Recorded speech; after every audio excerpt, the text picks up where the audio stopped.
Alrighty then, it's time for a game that perfectly encapsulates pre-season. Let's go on. Ah, Jungle Olaf, when do you play him?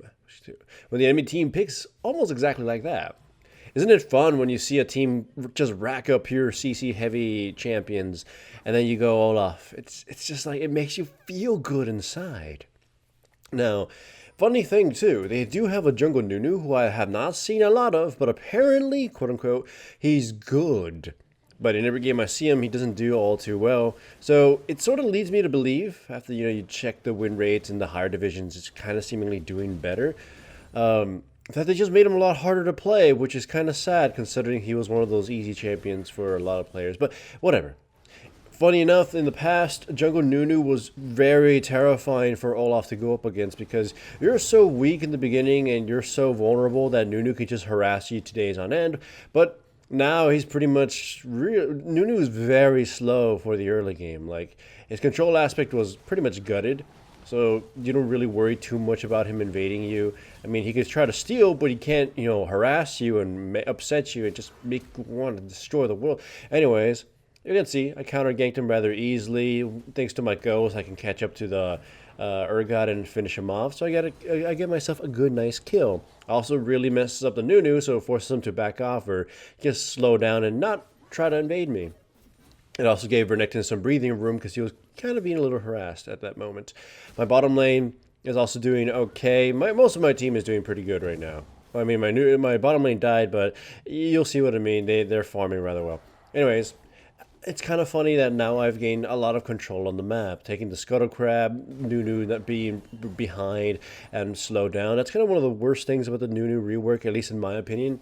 When I tried playing them, and if you had a weird early game, you're just you don't have as much recovery as before because in the past you could just rely on your bloodlust or the fact that your Q was really strong and you just have that passive that gave you free uses of your ability if you timed it well. The new one is just like, you just auto attack and you just buy it every now and then. Whatever. I'll make a video for Nunu instead of ranting on about it.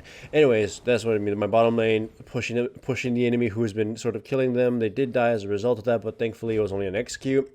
I go to invade the Nunu who sort of this scene here gives me the feeling that he doesn't know the jungle all too well because I think he reacted thinking that I wasn't there, that I had already stolen it and left. A small tidbit for most players who probably don't know this yet, maybe like him. It's very old information. If someone's stealing your buff, and let's say they drag the buff into to the fog of war, the minion or the minion on the mini map will still show up. So if it's still there, even though it's not in its place, that means it's being dragged off somewhere else, and you could try to scour it out or something. Either way, fight Nunu again because I sort of felt he would be around this area, killed him. And there we go, set him back even further, controlling the map even more, trying to gank the Urgot with the Renekton, but I was going to turret dive while the tower was on me, so I back off a little bit, scour back, then just turn around and finish him off. It's kind of funny here because he almost grinds me down with his ultimate, but luckily we were able to kill him before that happened, so yay for me. Hilarious enough. I actually have not seen the interaction yet. If you're ulting as Olaf and that thing is on you, do you I know it won't slow you, but does it drag you in because it technically counts as some form of crowd control when that happens? I know as Tryndamere, he grinds you into his body and you're alive just pummeling away at him, and you might save yourself during that time. It's pretty funny. But either way, yeah. So far, 4 to 8. Like I said, I'm going to speedy build, so as soon as any opening, somebody's out of position, I can just charge at them. My build is also going to be, with Righteous Glory to speed in further. And then I make a purchase that I didn't really agree with at the end of it, but though I love this right here. It's just like their attempts to run away, they burn a lot, they try to CC me when my ultimate is on. It just doesn't matter. She easily dies. I steal the farm down bottom lane because at this point I'm rampaging like a madman, so I'm just trying to get bigger and bigger and bigger. But anyways, the item after Righteous Glory ends up being Dead Man's Plate, but I feel that I probably should not have bought that because you're going to start noticing that my damage starts tapering off. I buy a Titanic Hydra to try to make that a little bit better for myself, but it feels still a little bit wasted because my auto attacks still are basically just tickling the enemy. Even my Qs aren't all that strong because I'm going with the speedy build, which usually makes you very tanky, so you can burst right in through people and not die. So the alternative, or at least the quote-unquote damage alternative when you're going the speedy build, is to try to get some cooldown reduction after you get your Righteous Glory. Just max out their cooldown reduction and just try to spam your E as much as possible. Either way, Urgot gets into a fight with my Renekton, and it's same story. Like, no, his flash ain't gonna help him, so just run in there, destroy him, bam, dead. I love that. Like, you guys already remember, the speedy build has kind of been the Olaf's only saving grace right now, because otherwise he just kind of falls behind everything else. Plus, obviously, when the stars align and the champion choice, the enemy picks pure crowd control champions, you just kind of dominate. Again, this is preseason, and what I mean by this game encapsulate preseason is two things. One, nobody gives a fuck about picks, so people are going to pick into just random champions. They're going to see a bad team coming and allowing themselves to be completely countered, and they'll still pick into it, at least more so than actual season. And two, most games right now are basically like one team absolutely dominates or one player absolutely dominates, and it's that kind of really binary kind of experience right now. So I can't wait for the seasons to actually come out, because everyone will actually start, caring about the game again. Like, it's not like I'm not assuming everybody doesn't, not that everybody who's playing isn't caring about the game. I'm mostly saying that all it takes is a couple of people kind of half-assing it, and you just kind of fall apart. Also, here you can see my ultimate is barely coming off cooldown, but that small amount of time without my ultimate allowed them to control me enough to, slash some of my health away and get me killed. So that was unfortunate. I do kill both of them, but Kai'Sa gets the huge-ass bounty that was on my head, so ugh. Still, though, it's pretty cool just being able to run in there like a madman and kill somebody. And also keep in mind, this is not my Olaf game this preseason. And this is just the only one where the stars align. I tried the speedy build against another team comp that was also pretty CC heavy, and I still died, mostly because they had a Kindred. And it's kind of sad when, right now, I'm in the process of always banning Kindred, because it's kind of sad fighting her where you do some kind of, you take a champion or a build that just goes headlong to try to kill someone, just blow them up, and Kindred pops her ultimate, and you're just kind of a sad boy. But anyways, catch Nunu, and you saw me eat his ultimate entirely, eat a lot of ultimate and damage and everything, and I just get to walk away from that. It's just, can you feel the absolute demoralization of the enemy team? At this point, I'm certain they're extremely frustrated. I'm basically unstoppable, and just them blowing everything on me, making all sorts of misplays out of trying to just finish me off, allows them or exposes them to my teammates who are not that far behind in the power level to me right now, and just, oh, can you not just feel the frustration? I do. Small spoiler: I do have another at least game that has some of the, I guess, the most trolling moments I've ever had in League of Legends. Anyways, and I mean that in a good way for me. Anyways, I find Nunu here trying to kill my Twitch and just, ult him again, and their CC can't stop me. It's kind of sad because I'm pretty sure he was very hopeful. It's like, hey, I get a kill on the Twitch. I get to stop feeling so bad about myself. Nope, I just kill him. Poor Nunu. Like, I'm not going to assume that the player is bad or anything. It's just, this Nunu in this particular game feels so unimpactful to the point where, like, it just sort of makes his champion choice irrelevant. Like, if you remember, Nunu in the past used to be the half and half champion. You're not that much of a champion, but you basically delete someone else. So it's like you delete someone else, so it's like your team comp is 4.5 champions, but their team comp is just 4 champions. So you might as, you have a net gain or something like that.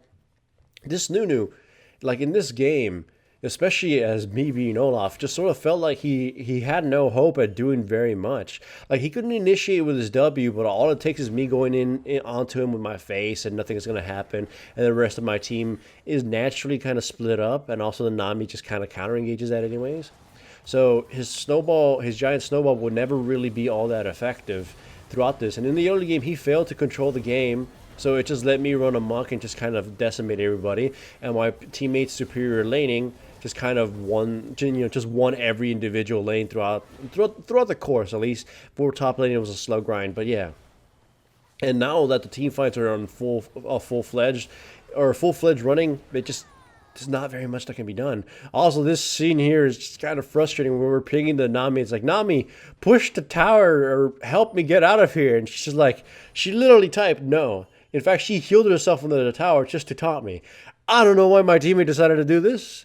None of us know. No one was hating each other because we were winning. It was just very unusual, and I have a bounty on me, and I don't wanted to give it to. I didn't want to give it to anybody. But thankfully, the minions got to the tower, and you saw me escape.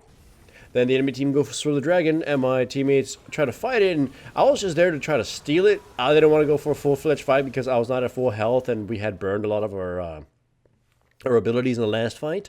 So, unfortunately, they get a dragon, and Katarina dies. I'm going to call her Katrina, but either way, it's not the biggest deal, right? So, but yeah, like I said, I bought Dead Man's Plate, and I'm finishing up on Titanic Hydra, and I ended up regretting that. I mean, it didn't affect me to the point where, it undid me, like buying a Triforce, a Trinity Force on Xin Zhao because you got fed and then getting absolutely killed every single time. Hint, hint, hint, spoiler alert. It's more like I felt I could have done more if I had purchased a different item. Like I said, gone full-on cooldown reduction on Olaf, perhaps bought an Iceborne Gauntlet, Frozen Heart maybe, but Iceborne Gauntlet definitely would have been the preferred purchase. The Glacier Shroud line, which is a very beautiful line for junglers, and normally tankier junglers that rely on cooldowns. That would have been a really good purchase for me. But instead, I went with this one when it makes me faster, and I do have a bit more burst when I get on somebody else. Well, the enemy team isn't so light, at least with Urgot. At least with Urgot and Nunu, the targets I'm going to have to mostly spend my time fighting, as the rest will just probably mount. That's, my little combo or my little initial burst would have mattered too much, so... Also, this here is a little awkward because I actually go super fast, and I actually can't control my mouse for a little bit. I'm like, oh... So you can see me, you saw me fidget a little bit, although I still killed a Lux and still survived. It was just kind of funny how after the faster you become out of champion, it can become a little bit more difficult to control, but that's just me being bad at shift clicking sometimes. But anyways, yeah, the enemy team kind of crumbled at this point. There's not much they can do to stop this. You can see me building Kindle Gems so I can at least get some cooldown reduction, but due to how long this video is still going, or how less time, how few more minutes of this video are left, you can tell it's pretty much gonna be over. It's been over since the mid game, since like I said, once team fights rolled through, they had absolutely no chance of stopping us or stopping me, just for starters. Like in this case here, the second I show up, the enemy team is super discouraged to fight, but I hit them with Q, pop my ultimate, Katarina jumps in with me, and we just absolutely melt through them. It's just like, it's like being the big bully at middle school and just shoulder blocking every kid that walks by you. It's like, what are they going to do? You're big. So yeah, melt them. I come close to dying again just because it's getting a little bit foolhardy, but whatever. The game is over. The speed build still works, at least against a composition like this. And preseason is still as, honestly a little bit lackluster, but chaotic. So, yay for Olaf. And if you liked this video, remember to give it a like. And if you aren't subscribed, make sure to subscribe. And if you are subscribed, make sure to hit the little bell up there somewhere so you actually get notifications to my videos, because YouTube and stuff.